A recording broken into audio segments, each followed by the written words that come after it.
Bueno,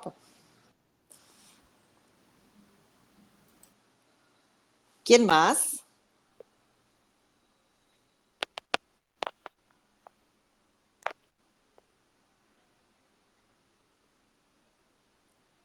¿Alguna otra respuesta? Bueno. Hola Gladys, Sí, perdón. hola. ¿Cómo estás? ¿No me podías ¿Qué? desmutear? Yo creo que no hay, sin sindicato no hay. Bueno, ¿alguien más quiere aventurar una respuesta?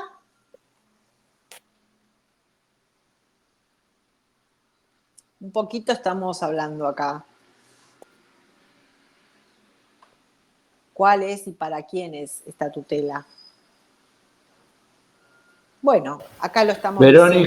Verónica Sí, que recién se conectó, y lo que está preguntando Gladys, Verónica, estamos viendo tutela sindical, y lo que está preguntando Gladys es si es posible la protección sin sindicato.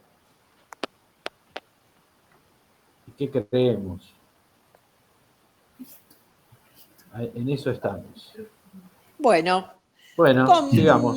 continuamos. Entonces, la protección, bueno, en principio vamos a decir que la protección está destinada a la representación gremial y está destinada justamente para invalidar estas conductas antisindicales, como pueden ser los despidos sin justa causa o sin previa comprobación judicial previa.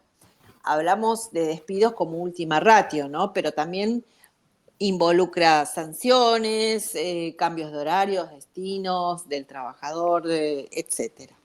Los instrumentos normativos que estamos viendo hoy acá, en una prieta síntesis, nuevamente la 23.551 y la 23.592. La primera es más conocida como sus siglas LAS, Ley de Asociaciones Sindicales, y la segunda es la Ley Nacional Antidiscriminación. Muy bien, continuamos. Sujetos a las que están destinadas estas normas, por lo menos la primera de ellas. Estamos hablando, en esto les asiste la razón a aquellos que dijeron sin sindicato, pues está destinada en principio a funcionarios, aquellos que pertenezcan de la asociación, aquellos que pertenezcan a los órganos de comisión de administración, básicamente la comisión directiva. ¿Hay alguno aquí que goce de esta personería, que ejerza esta función? Congresales, yo no veo las manos, así que se van a tener que desmutear y decir sí, estoy yo, soy tal. Después tienen delegados. Como verán, la diapo está hecha con letras grandes para que ustedes mismos puedan ir ubicándose, y nos detenemos en algunas situaciones específicas. Simplemente a título ilustrativo las queríamos poner para que ustedes puedan verse en la información que volcamos en esta breve síntesis que hacemos de los sujetos a los que está destinada la norma. Decían entonces, ¿alguno de ustedes está en estos cargos? Hola, Gladys. Sí, hola. Verónica habla. ¿Cómo estás? Sí, Vero, ¿qué tal? ¿Cómo estás? Perdón, primero, disculpas por llegar tarde, pero bueno, estábamos un poco atorados en el tráfico. Y segundo, digamos, soy miembro de comisión directiva, pero quisiera pedirte brevemente si puedes, digamos, hacer un pequeño resumen, porque estoy un poco perdida en la diapo, digamos, de cómo comenzó el tema, como para poder aportar, digamos. Vamos a hablar específicamente de tutela sindical. Si por favor nos acompaña Gonzalito, volviendo para atrás, son 2 diapositivas más, así que para atrás, desde el título, porque el título no es menos importante. Nos está diciendo que hoy vamos a hablar, Vero, específicamente de tutela sindical, acciones de exclusión. No todas, porque hay otras, pero específicamente la que es destinada para todo trabajador, o lo que se llama la exclusión o la protección sindical, porque hay otras que son de prácticas desleales, etcétera, que exceden el marco de estas clases. Y específicamente vamos a ver con foco en las 23.551 y la 23.592, cómo aborda este tipo de tutela, de protección. La segunda diapo, entonces, esto es para ponernos dónde estamos, ¿sí? La segunda, estábamos diciendo, no, la anterior sería. Ahí está. Hicimos una pregunta, que era seguramente cuando entraste, simplemente para mover a los que hoy participan de esta charla. ¿Hay protección sindical sin sindicato? Y hemos aventurado 2 o 3 respuestas acerca de eso. Y por ello vamos a hacer algunas precisiones terminológicas y decimos que sí, que en principio la respuesta está dada en este mismo párrafo, que la protección es destinada a la representación gremial para invalidar, como decimos acá, despidos sin justa causa, y la importancia de la comprobación judicial previa en estas circunstancias. Eso es lo que hasta acá estamos diciendo. Cuando hablamos de despido, no hablamos de como la sanción más grave, pero también se aplica a otro tipo de sanciones, como son los apercibimientos, modificaciones de establecimiento, horarios, en fin. Destinada a repeler cualquier conducta antisindical de la patronal. Los instrumentos, estamos nuevamente diciendo, la 23.551 y 23.592, la primera más conocida por sus siglas LAS, LAS, cuando hablamos de la LAS, Ley de Asociaciones Sindicales, y 23.592 es la Ley Nacional Antidiscriminación. Y estamos entonces ya en la tercera diapo, que es de qué sujetos estamos hablando.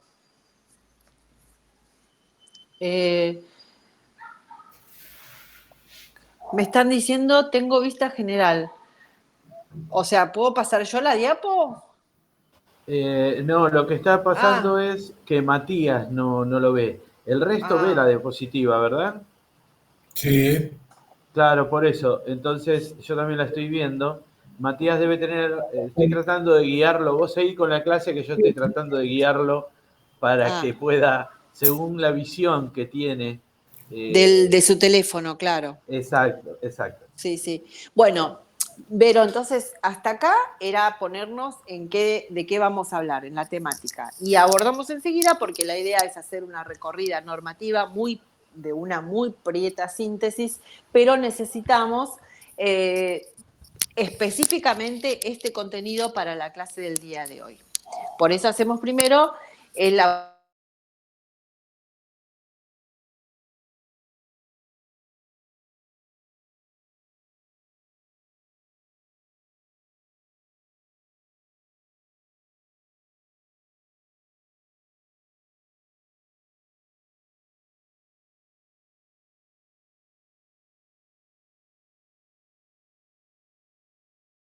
que encuadran en la protección de alguna de estas normas.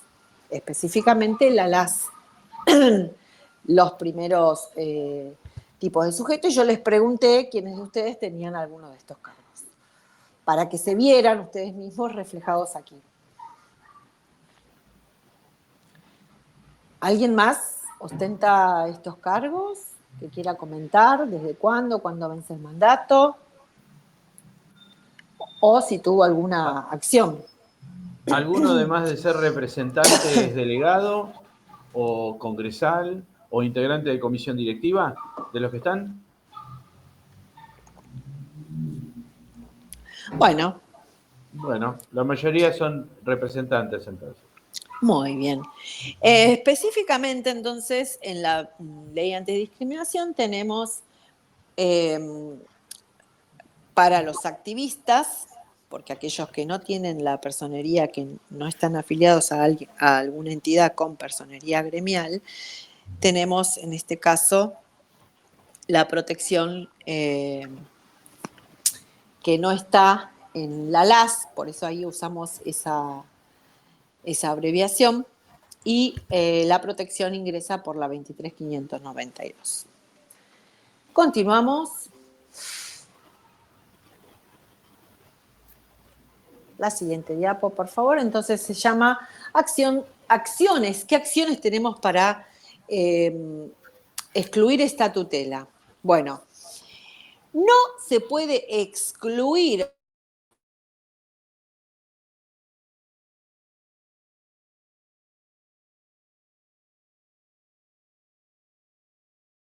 los que mencionábamos antes, sin previa autorización judicial y que la judicatura determine que es justa la causa que esgrime la parte empleadora para pedir para quitar esa protección. Esta es la importancia de la información que estamos dando en esta diapo. Lo que estamos diciendo en general es que la autorización judicial previa para determinar si es justa la causa para quitarle al representante ese fuero de protección es objetiva. Quiere decir que no tiene mucho que probar cuando encuadra en la ley 23.551. La conducta antisindical es quien debe demostrar que esa causa que invoca para quitar la protección realmente obedece a las facultades propias del empleador, por ejemplo, un cambio de horario. Ya vamos a ver un poquito más adelante algunos casos.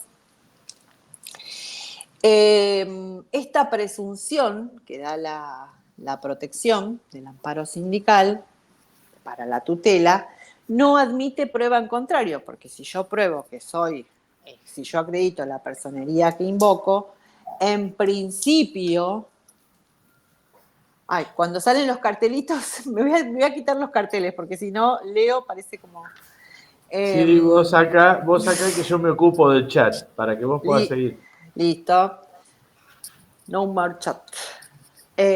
Decíamos que entonces, esta autorización, cuando el representante encuadra en la asociación que tiene personería gremial, va a ser la parte empleadora la que tenga que demostrar entonces que tiene la fuerza en este caso estoy queriendo significar que es posible la acción del empleador porque no es antisindical, porque obedece a un cambio de estación, un cambio de temporada, una reestructuración, porque obedece a su ius variandi.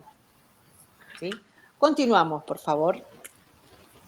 Antes, Gladys, voy a hacer un pequeño comentario. De paso, para que los que veo que el numerito crece, como Ariadna, para que no te sientas mal, varios tuvieron que conectarse más tarde. De lo que Gladys dijo hasta acá, no sé si todos recuerdan, acá se empezó a ver poco, pero por ahí tienen la suerte en Córdoba de todavía verlo, acá yo en Pilar lo he encontrado, pero vieron cuando van a un almacén o van a estos lugares o a un kiosco inclusive y tienen una bandeja pero que se cubre con una especie de campana, unos sanguchitos o unos pastelitos, ¿sí? Que generalmente se la conocía como la campana sanguchera. ¿Ubican esto que yo les digo? Pónganse la cámara o sáquense, o tiren un sí, aunque sea, si lo ubican. Sí, ahí está, Marcelo, bien. La campana sanguchera, ¿sí? Entonces, la tutela sindical bien, Cecilia, bien, gracias. Entonces, la tutela sindical, para decirlo bien en el llano, imagínensela como una campana sanguchera. Es decir, los delegados, todos los sujetos que Gladys les fue mostrando, tienen la protección de esa campana. La tutela es sinónimo de protección. Protección. La tutela es esa campana en donde el delegado está dentro de esa campana porque tiene, además de la tutela general que tiene todo trabajador, el delegado, precisamente porque pelea todos los días para conseguir mejoras para los trabajadores y las trabajadoras, tiene esa protección extra que le da la 23.551, que es esa campana sanguchera. Lo que empieza a desarrollar Gladys en este momento es cuando yo puedo mover esa campana sanguchera. Es decir, a mí el empleador no puede hacerme una serie de cosas como es, no me puede suspender, no podría sancionar, no puedo modificar el contrato de trabajo. Y para hacer eso, lo que tiene es que primero pedir en acción judicial, por eso ahí decía acción judicial, yo tengo que ir al juez, decir por qué, y pedir la exclusión, lo que se llama exclusión de la tutela sindical, es decir, señor juez, a esa persona le retira la campana sanguchera para que lo convierta en un trabajador o una trabajadora común y corriente y yo pueda hacer lo que la 23.551 no me deja porque tiene la tutela sindical, léase la campana sanguchera. Claro, yo empleador, ¿no? Lucho, empleador, exacto. Yo empleador necesito sancionar a este trabajador por A, B, C. Como sé que tiene la representación que dice que ostenta del tal sindicato, necesito que le saque el fuero para poder sancionarlo, percibirlo, etcétera. También, si me permiten, es muy importante, ¿se escucha? Sí, fuerte y claro. Está muy bueno lo que Gladys está planteando, pero si ustedes tienen que intervenir en un tema de esta naturaleza, y a nosotros, por ejemplo, en mi caso, que soy tanto asesor de sindicatos, pero también he asesorado sobre todo pymes, ¿cuál es la recomendación jurídica de fondo? El por qué hay una tutela especial con un amparo del que va a hablar Gladys específico ahora en ese artículo que estamos viendo de la LAS. ¿Cuál es el fundamento de mayor supremacía jurídica que le da visibilidad y andamiento? O sea, poder transitar este camino y que el empleador esté sujeto justificadamente a tener que ir a la justicia primero para tomar alguna de estas medidas. Bueno, la respuesta es el constitucionalismo social. Es la propia Carta Magna que en su artículo 14 bis, sobre todo después enriquecido con la reforma del 94, digo por las normas internacionales, que determina que los dirigentes, los representantes gremiales, tienen una estabilidad diferente al resto de los trabajadores. Una estabilidad que algunos llaman absoluta, otros llaman propia. ¿Y por qué tienen eso que para algunos sectores es un privilegio, mientras que para la Constitución Nacional es un reconocimiento especial? ¿Por qué? Bueno, precisamente por la gran responsabilidad que tienen los dirigentes sindicales representando a trabajadoras y trabajadores. Sobre todo cuando la ley de la que bien refiere Gladys, ya desde la charla del encuentro anterior, tiene que ver con qué se le está defendiendo a los trabajadores. Y no es solamente un aspecto laboral, digo, condiciones, derechos e intereses del trabajo, cosa que es absolutamente imprescindible, sino que si nos fijamos en los primeros artículos de la ley sindical, veremos que la protección va sobre el proyecto de vida. Es decir, lo que se está protegiendo es primariamente al ser humano y al ciudadano que trabaja. Y este es un tema fundamental cuando nos toca participar en una exclusión de tutela de un sector y del otro. Bueno, esa es la acotación. Muchas gracias por hacer más claro esta propuesta. Bueno, entonces, vamos a hablar específicamente, estábamos hablando de aquellos sujetos, ¿no? Que dijimos, delegados y demás. Esto todo bien porque tienen todo un trámite que la asociación propiamente dicha se encarga de comunicar a la parte empleadora. Ahora, estamos hablando del amparo sindical, que está dispuesto en el artículo 47 de la LAS. Esto se lo queremos señalar porque está destinado a la protección, como dice al inicio, de todo trabajador. Y un poco trayendo lo que acaba de decir el doctorazo, que fuere impedido u obstaculizado. Primero, cuando abordamos un artículo, esto entiendan que es muy de abogados, ¿no? Lo desmenuzamos, por eso estudiamos, por eso leemos tanto y estudiamos tanto. Acá nos estamos fijando, ustedes se tienen que fijar en la letra chica, porque no es cuestión que vamos a pasar así nomás, ¿no? Este artículo está destinado a la protección de todo trabajador. Segundo, que vea impedido u obstaculizado en el ejercicio regular del derecho. Para proteger ¿qué? La libertad sindical. Impedido u obstaculizado debe entenderse que también son acciones omisivas de la patronal.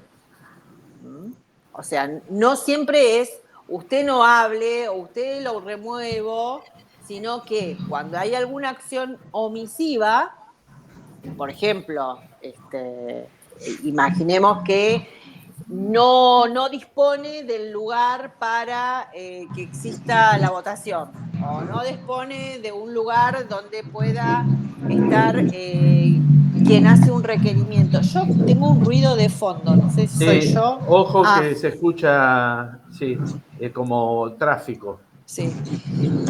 Bien. Entonces, ¿qué debemos entender? A todo trabajador. ¿Qué conducta es la antisindical?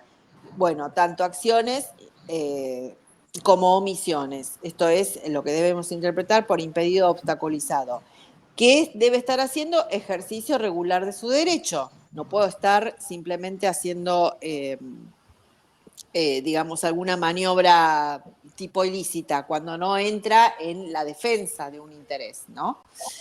¿Qué es lo que pretende garantizar a través de esta norma? Lo que acaba de decir el doctor Aquino, la libertad sindical. ¿Qué otra cosa? ¿Dónde se defiende? En el tribunal judicial competente. ¿Sí? No es en cualquier órgano administrativo, no me lo resuelve cualquier órgano administrativo. Esto ya entra a resolverse por el juez. Después sí, dice lo del procedimiento, esto sí es más, tiene que ver más con lo técnico, que es un procedimiento breve, eso está diciendo, que tiene que ser un juicio cortito, expeditivo, eso está diciendo, ¿sí? Toda esta parte, todo el procedimiento, todo esto sumarísimo, todo esto, es que debe ser cortito, expeditivo, porque ¿cómo se llama? Amparo sindical. Si busco un amparo, no puedo estar 3 años discutiendo a ver si me reinstala o no me reinstala, si dispone el cese o no de la medida. Porque justamente, y al final del artículo, ¿qué es lo que va a disponer? Le va a decir, señor empleador, deje de hacer lo que está haciendo. No. Además de decirle, le va a ordenar el cese de ese comportamiento antisindical. Y esto es fuerte, y esto es una acción. Un poco redundando sobre la consecuencia que es importante, lo que dice la otra parte de de la diapositiva es volver al estado anterior, destinado a todo trabajador, acentuando lo que ya estábamos explicando, sea que está intercediendo por algún derecho individual o un derecho colectivo. ¿Podemos seguir, por favor?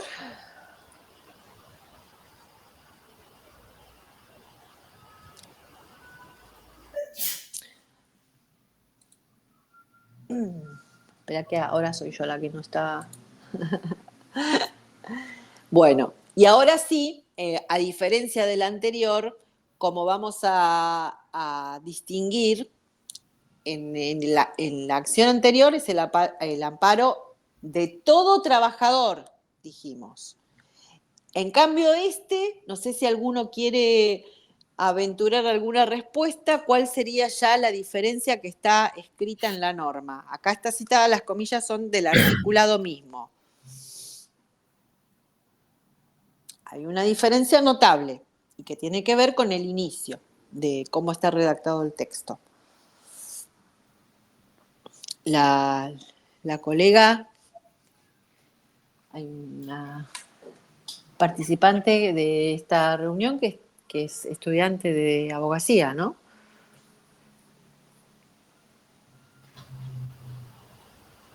Sí, creo que creo que no la tenemos hoy. Bueno, acá está diciendo aquellos que ya ostenten esta personería, ¿sí? Esa es la diferencia.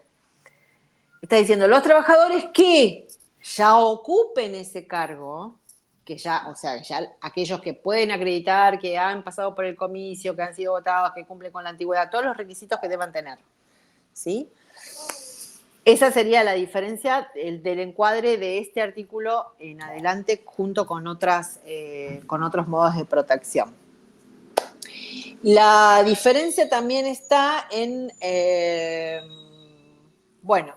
la reserva del puesto. La diferencia también la podemos encontrar en aquellas que también es para diferentes entidades que estén asociadas, digamos, a asociaciones, a federaciones, a uniones. Por eso la categoría de paritarios, candidatos. Podemos continuar.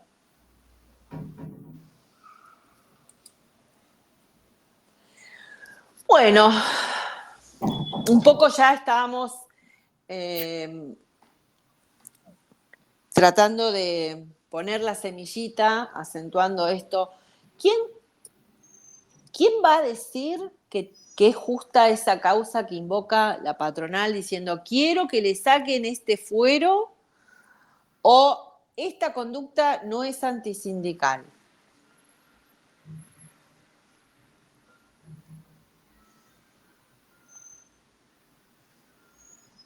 ¿Quién puede decir que es justa la causa para excluir a ese trabajador de la protección sindical, de la protección que le da la ley?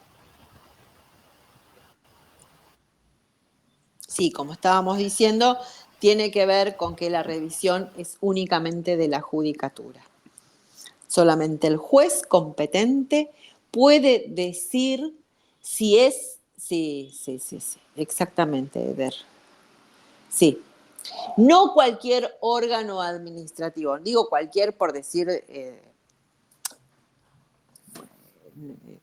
lo que quiero decir es que no es el órgano administrativo la autoridad de aplicación. Esto es un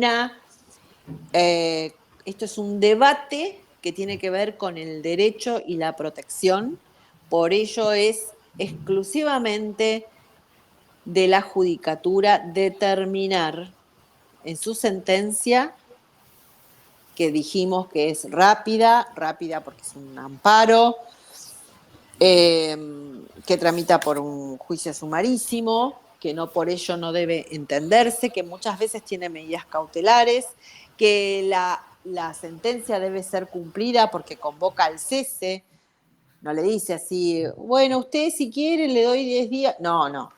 Sí. Cese inmediato de esa conducta o la restitución.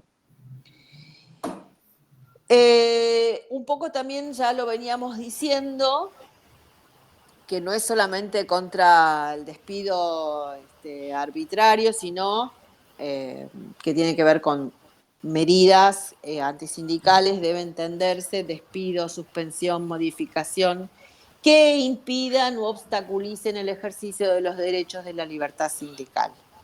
¿Sí? Bueno, podemos continuar. En cambio, para cualquier trabajador, lo que tiene es la Ley Nacional Antidiscriminación, y acá les hice una cita de Machado y Ojeda, que dice que es para repeler actos discriminatorios a la opinión política o gremial.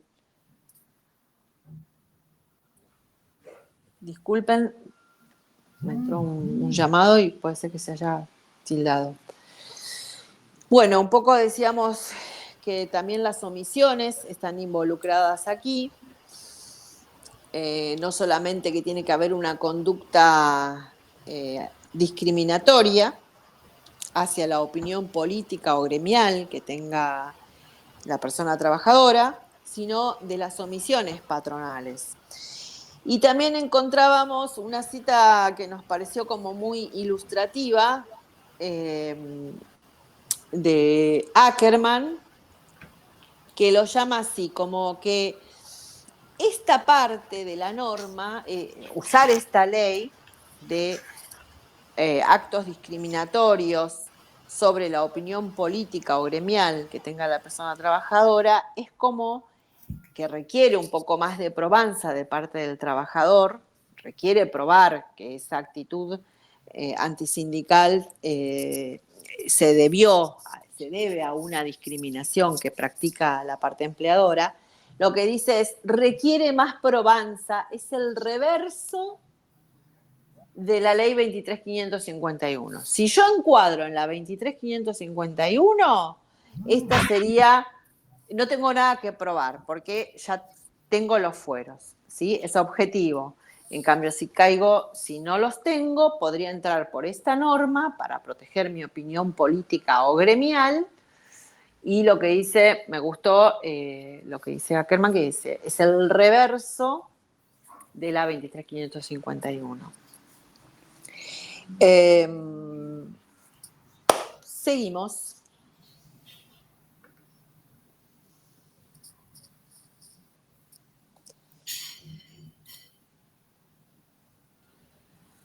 ¿Te puedo hacer una pregunta con respecto a la filmina anterior? ¿Cómo no? En un caso de un trabajador que es elegido como miembro de comisión directiva, deja de prestar servicios en su estación de servicio, en su establecimiento, y empieza a prestar servicio dentro del sindicato. El día que se le termine el mandato, no es reelegido, vuelve a su establecimiento, tiene una guarda de empleo de un año, una protección por un año. Después de ahí, el día que ese trabajador deja de trabajar en el establecimiento, el pago de la indemnización, ¿quién paga esos 4 años que estuvo en el periodo fuera del establecimiento? No sé si me expliqué. Luchi, vos, a ver si, no sé si yo entendí bien la pregunta. Yo trabajé 10 años en una estación de servicio, trabajé 4 como miembro de comisión directiva y después volví a los 14, 15 años, volví a trabajar en el establecimiento. De los 14 años o 15 años de indemnización, esos 4 que trabajé fuera del establecimiento para el sindicato, ¿quién paga esos años de indemnización? No, ¿te corrió la antigüedad? Sí, claro, tengo 14 años de antigüedad, 15 años porque tengo un año de protección. Exacto, pero vos hay una parte que me confunde. ¿Trabajó siempre para el empleador o estuvo trabajando en el sindicato? Trabajó 10 años para el empleador, fue electo como comisión directiva, sí. Trabajó 4 años en el sindicato, se le terminó el mandato, volvió al establecimiento, tuvo un año de protección gremial y al otro año dejó de trabajar en el establecimiento. La indemnización. A mí me parece igual que no es. No, porque vos esos 4 años que trabajaste para el sindicato, Sí. tenés otro empleador. No sé si entendí bien. ¿Qué opinan Luis y el doctor? Yo pienso igual. Sí. Creo que ahí hubo una interrupción en el tiempo en lo que se refiere al destinatario de las tareas tuyas. Entonces, esos 4 años, si trabajaste para el sindicato, Yo creo que ahí no entra el cómputo de la indemnización tarifada, digamos, para tu empleador o tu ex empleador. Me parece que ahí no. Es muy interesante la pregunta que haces, Guillermo, porque además se cruzan cuestiones de derecho colectivo y derecho individual del Claro, trabajo. Es decir, acá estamos en presencia, claro, licencia gremial, exacto, Marcelo. Acá estamos en presencia de lo que serían, entre comillas, dos empleadores. En los 4 años, mi empleador o quien me pagaba el salario era el sindicato. Ahora, a los fines de la antigüedad son 14 años, ¿sí? Pero en el momento de despido, si el empleador fue lo suficientemente pillo para esperar incluso la protección gremial de 1 año y despedirlo después, esa indemnización no tiene por qué cubrirla el sindicato, porque quien lo está despidiendo es su empleador, no el, entre comillas, empleador momentario por una cuestión de representación gremial y en el ámbito de lo establecido en la 23.551. Pero sí el empleador va a tener que hacer un cálculo de antigüedad de 2,45 que comprenden los 14, 15 años. ¿Se entiende? ¿Es por ahí, Guillermo, la Esa era la pregunta? pregunta, sí, esa era la pregunta. Exacto, exacto. Pero Claro, vieron cómo que era lo que pero decíamos en la ahí, primera clase. claro, pero ahí son, o sea, son dos, son dos miradas diferentes. Porque una es, si tuvo dos empleadores, tuvo dos empleadores. Yo claro. no sé, como lo está contando, es como parecía que tuvo dos empleadores. Claro, por eso. Por un lado El está el empleador El y por el otro compañero lado... fue electo y fue a trabajar al sindicato. Siguió teniendo, como decía la filmina anterior, su guarda de empleo. Él siguió manteniendo su puesto de empleo mientras trabajó en el gremio, en el establecimiento. No iba a prestar servicio al establecimiento nada más. Exacto. Y No. cuando Va por vuelve, ahí. claro, el patrón espera los 12 meses, ¿sí? Exacto, lo que pasa es que, por eso digo, como explicábamos en la primera clase, a veces se entrecruzan cuestiones de derecho individual y colectivo. Una cosa es el periodo trabajado, es decir, la antigüedad que sirve para el cálculo del 2,45, es decir, la indemnización por despido, básicamente. Otra cosa es para quién trabajó y otra cosa es para Si quién le corresponde trabajó la en el bravada. ámbito de la... No, para quién trabajó en el ámbito de la 23.551. ¿Me explico? Porque, ojo, quiero que seamos claros en esto. Si yo estoy en presencia de dos empleadores, pero trabajó para Pepe, después fue a Juan y después volvió al primer empleador, no es con cualquier empleador. Estamos hablando de otro empleador para distinguir quién paga el salario.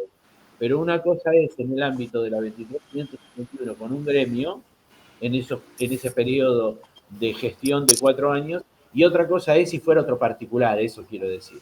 ¿Sí? Entonces, en el caso específico, el gremio no tiene por qué abonar suma alguna porque el trabajador haya estado como representante gremial con licencia gremial cumpliendo funciones en el gremio. ¿Sí? Sigamos, Gladys. Bien. Perdón, Luis. Sí. Llegado el caso, con el mismo ejemplo que planteó Guillermo, termina la tutela al 12º mes, termina la tutela sindical del trabajador.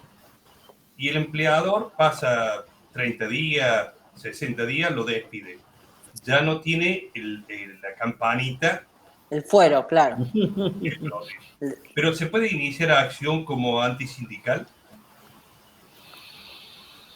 Ya no se presume la ley, ya la ley no la presume, ¿sí? Ya no la presume, ¿no? No tenés la protección de la campana, no la presume. Cuando nosotros decimos estoy bajo el amparo de la ley y es objetivo, quiere decir que yo solamente tengo que acreditar que tengo el mandato y que vence tal día, ¿sí?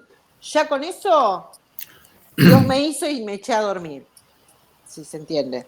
En cambio, lo que vos estás diciendo es, yo tendría que probar que es una conducta antisindical específicamente porque yo me dediqué X años, X tiempo a este sindicato, a defender los derechos de mis compañeros, a entablar relaciones que tengan que ver con ese tipo. Lo que no tenés es la objetividad normativa. Lo objetivo te quita Claro. de mayor probanza. Por eso se iría a lo que decía Ackerman. Exacto. No, Claro, muy bien. esperá. Ahí entra otro cuadro normativo, el que venimos Exacto, hablando. exacto. Ojo. A ver, Gladys describió 3 bloques hasta ahora. Un bloque del 47, ¿sí? Que era para el delegado, para llamarlo de alguna forma. Un bloque del 48 al 52, que es para todos los que ostentan un cargo. Y después para todos los trabajadores, con la ley antidiscriminación, que es la 23.592. Esos 3 bloques describió. Ahora, si yo tengo ahora veo tu pregunta, Ariana. Si yo tengo ese año que termina, los plazos son arbitrarios y arbitrarios en el sentido que lo fijó el legislador y nosotros tenemos que acatar la norma, porque se me puede presentar en el juzgado. Entonces yo tengo que hacer la cuentita, se me quedó afuera del tiempo, no se activa la protección porque está fuera del plazo de protección, chao, es un trabajador común, se maneja como un trabajador común. Eso es en la letra estricta legal. Después vendrá la estrategia. ¿Por qué digo vendrá la estrategia? Porque si vos, Marcelo suele preguntar mientras piensa otras cosas. Si vos lo tenés que terminó la protección, pero la persona, el trabajador, la trabajadora, se seguía involucrando, seguía participando, y el empleador vio esa rajadura y directamente lo invoca porque hizo las cuentas y vio que se le cayó la protección, a lo mejor no tenía la protección lisa y directa de la 23.551. Pero entra por la 23.592. Claro. Exacto, y además era por ahí un activista gremial. Pero no. Pero por eso, no por es para nosotros decir objetividad tiene el peso que el trabajador que ostenta la representatividad no tiene que probar más que ha sido regularmente, que cumple su mandato, ¿sí? Solo certificados tiene que poner en la mesa del juez, digamos. En cambio, en la otra, tiene que probar que es activista, que tiene muchas cosas que probar. Esa es la diferencia. Se carga más con la prueba, pero sí podría entrar por esta otra norma. Por eso es que hoy necesitamos que vean la cara y la contracara. Perdón, Marce, ¿vos podrías plantear el ejemplo del compañero que restituyeron hace poco, relativamente, digamos que él era delegado? Luchi, ¿vos querés que, porque quedan 3 diapos, seguimos así o me encanta que se produzca eso, pero vos dirás, por todo lo que tenemos?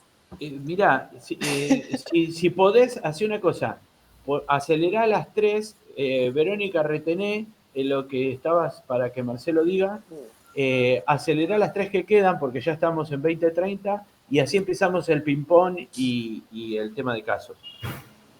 Bueno, redondeando, esta diapo es lo que hice cuando comienzo a sindicalizarme, es porque por ahí o no tengo toda la antigüedad, y es cuando comienzo a sindicalizarme como delegado, representante, como interesado, es cuando más a veces es cuando más me atacan, ¿sí? Por eso es que tenemos estas, desde un punto de vista de la doctrina, por eso es que están bien dispuestas estas 2 vías de protección, ¿sí?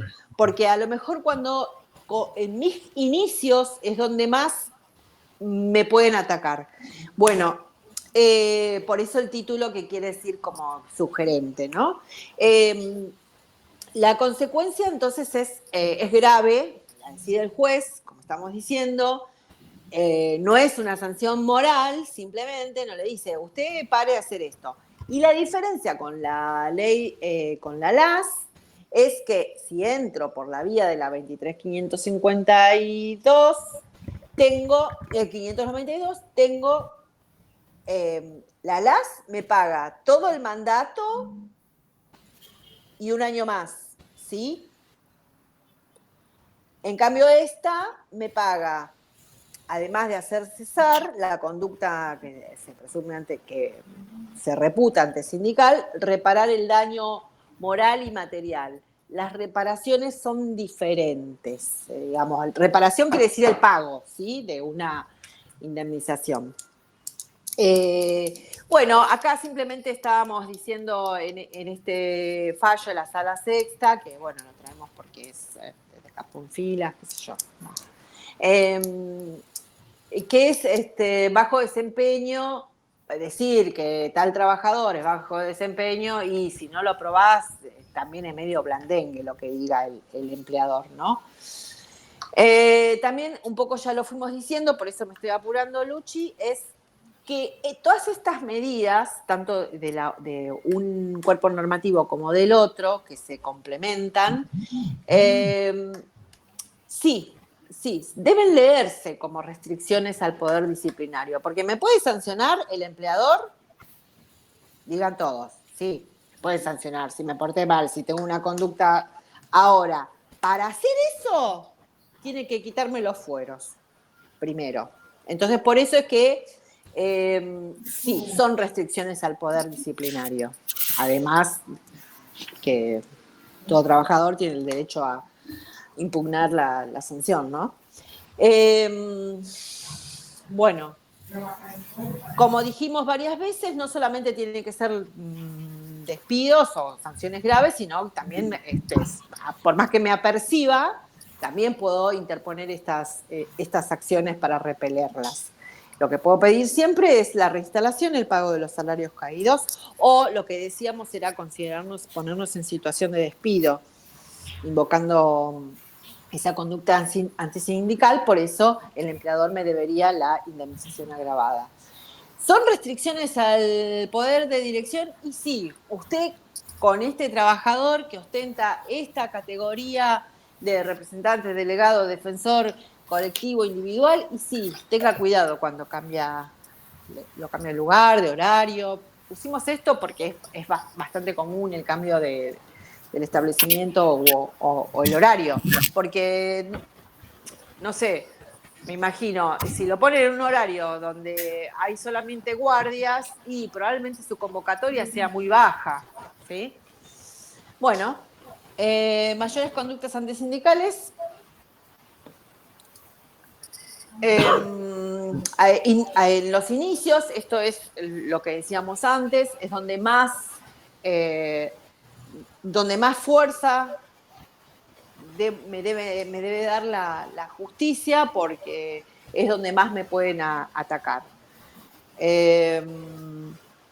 Ambos cuerpos ayudan, ya lo dijimos, y este caso es emblemático, bueno, porque es el pedido, empezó por un pedido individual, Parra Vera, empezó por un pedido individual, se opuso a un cambio de horario en una sala de terapia intensiva y terminó con un buen fallo. ¿Continuamos? Ahí está, muy bien. Bueno, perfecto.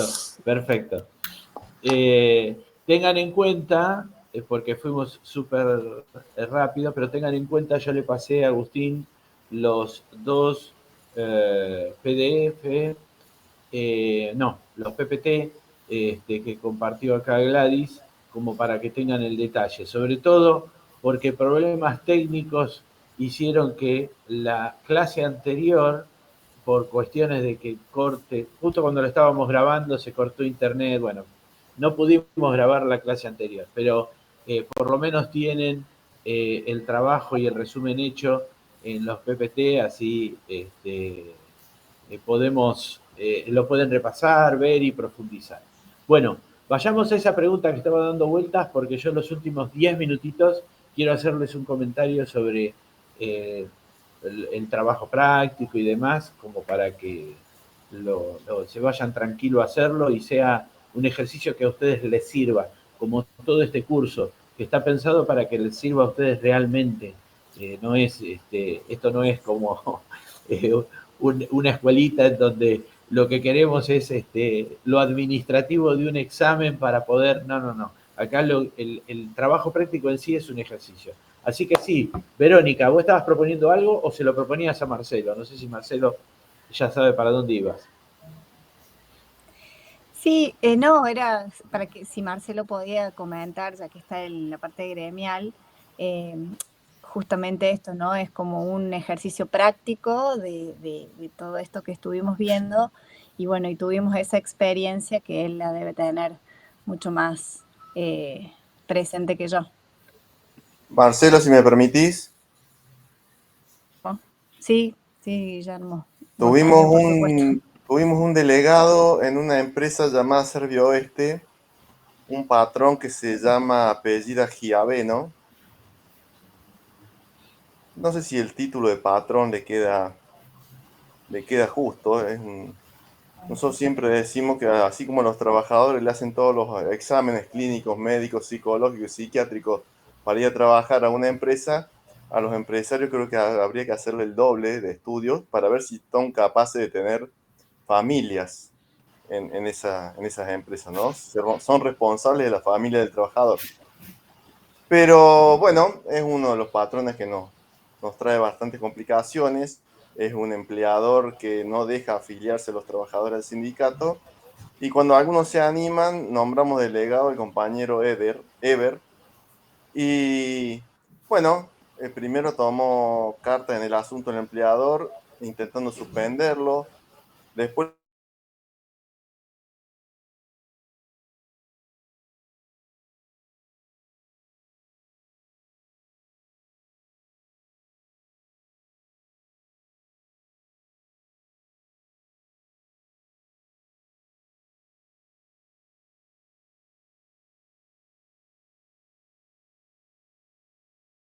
la verdad que en nuestra historia yo no recuerdo haber ganado alguno o haber llegado hasta este punto, pero ganamos, así que tuvieron que reinstalarlo al compañero, pagar los salarios caídos y bueno, y el compañero volver a cumplir funciones de estación que te imaginas que no es nada grato porque siguieron siendo hostiles con nuestro compañero. El tema, yo le escuchaba a la doctora cuando decía que eran express y la verdad que tuvimos bastantes problemas porque fue muy largo. Fue muy largo y el trabajador tiene que pagar la tarjeta a fin de mes, el alquiler y tiene que comer. Bueno, nosotros cuando hacemos las elecciones de delegados, los delegados saben las condiciones que tienen que cumplir y saben que, por lo menos en esta institución, respetamos mucho las tareas del delegado y no es elegir delegado para no hacer turno noche o para que no te toque limpiar el baño y que lo limpien los otros. Y bueno, con todas esas especificaciones también le damos las garantías de que si llega a pasar algo así, el sindicato se va a hacer cargo de su salario, como en el caso de Ever, que tuvo casi más de 24 meses cobrando salario del gremio mientras la justicia o el juez decidía la reincorporación del trabajador a sus funciones, ¿no? Bueno, la verdad que fue una alegría muy grande para nosotros esto, ¿no? Lograr la reinstalación del trabajador, por más que el trabajador no la quería, porque sabía lo que le iba a costar volver, ¿no? A estar en manos de ese que se hace llamar patrón.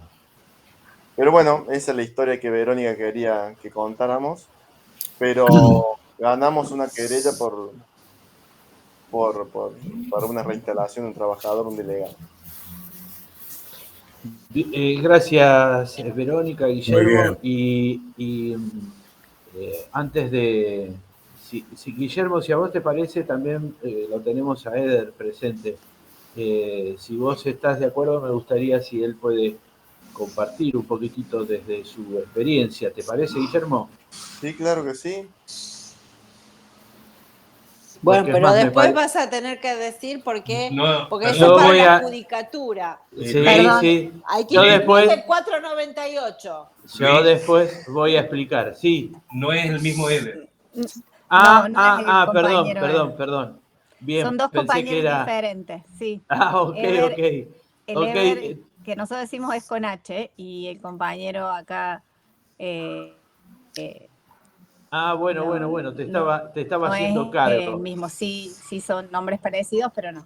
Bueno, entonces voy a empezar Problema. respondiendo. Claro, está bien, está bien. Voy a empezar respondiendo yo, entonces, desde el lado de la justicia.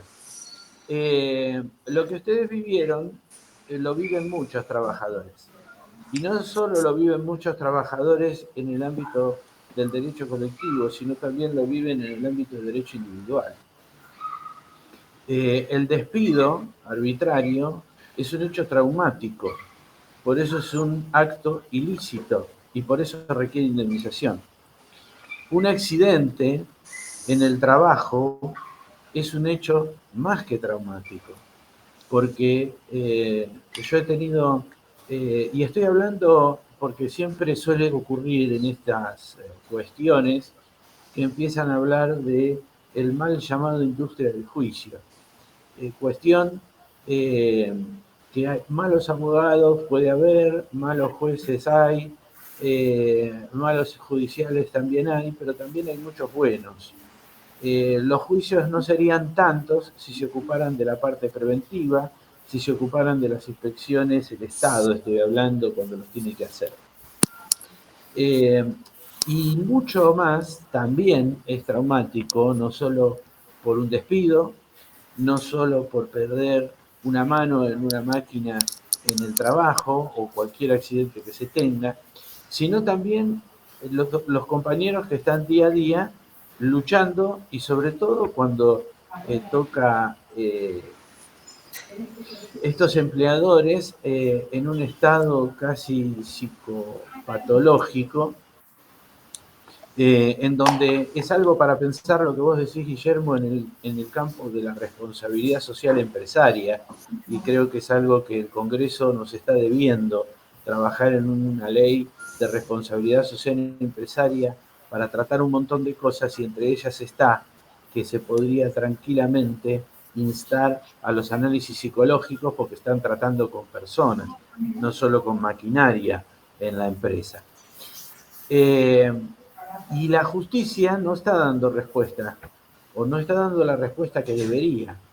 Y no está dando respuesta que debería, en parte por, por, porque no se trabaja todo lo bien como se debería, y en otra gran parte porque el sistema judicial y el poder judicial, por lo menos el nacional, que es el que yo conozco, está viviendo un momento especial. Un momento de descuido desde hace muchísimos años, con un deterioro sistemático, y un momento especial en el presente, donde en plena república se están peleando los poderes del Estado. Y me hago cargo de lo que digo, porque lo vivo todos los días. Eso ocasiona en una baja prestación. Y si yo tengo un 498, que es el que mencionaba Gladys, donde yo tengo que responder en un juicio que se llama sumarísimo, porque tengo que resolverlo rápidamente, pero termina convirtiéndose en lo que se llama un ordinario, que tarda años, el sentido de la norma perdió respuesta. Mi opinión, no sé si consejo, porque hay colegas que saben muchísimo y saben llevar adelante, de hecho ustedes ganaron la reinstalación. Pero lo que yo estoy convencido desde hace muchísimos años, y desde que soy secretario lo estoy poniendo con más, en realidad como prosecretario ya lo ponía con más fuerza, pero ahora aprovecho haber sido designado secretario, es el trabajo en conjunto. Así como estamos hablando continuamente, quienes fueron conociendo a través de este curso, con el diálogo permanente, el diálogo social, el diálogo tiene que estar en todo. Quienes trabajan de gestores y de representantes, en realidad de representantes de los justiciables, tienen que tener un diálogo permanente con los juzgados, y los juzgados tenemos que tener un diálogo permanente como gestores de justicia con los letrados. Y tratar de pasar por arriba un sistema que nos alentiza, y muchas de las cosas en mi juzgado, más allá de que tengo un juez con el que puedo trabajar abiertamente, claro y en equipo, porque si no se te dificulta también, no estoy yo solo, más allá del equipo de trabajo, la coordinación en la conducción tiene que ser clara. Es un juzgado abierto, rápido para las urgencias que son claras urgencias, y muchas veces ahí se logra solucionar. Si esperamos que nos cambien el sistema para que sea en los hechos realmente rápido, estamos muertos. Así que les comento esto para que ustedes insten a sus letrados a que se muevan rápido, que vayan a los juzgados continuamente, que pidan hablar. Después, bueno, quedará en cada juzgado qué nivel de puertas abiertas tiene, pero es un problema muy grave que no se está cumpliendo con la rapidez que se necesita. Yo te quería, si puedo aportar en algo como abogada de parte, Guillermo, para nosotros cuando la justicia llega tarde, no es justicia respecto al trabajador. Y la verdad es que en favor de lo que está diciendo Lucho, a mí me parece que las sentencias son buenas, ¿sí? Yo pensaría más en qué sistema de administración del personal está teniendo cada uno de los fueros, porque no tiene que ver con la calidad de las sentencias, sino que tiene que ver con este estado kafkiano, esta metamorfosis que tiene el Estado, cómo se burocratiza, tiene que ver con eso. Y lo tercero que me gustaría traer y yo creo que todos los que estamos aquí, cada uno de nosotros está pensando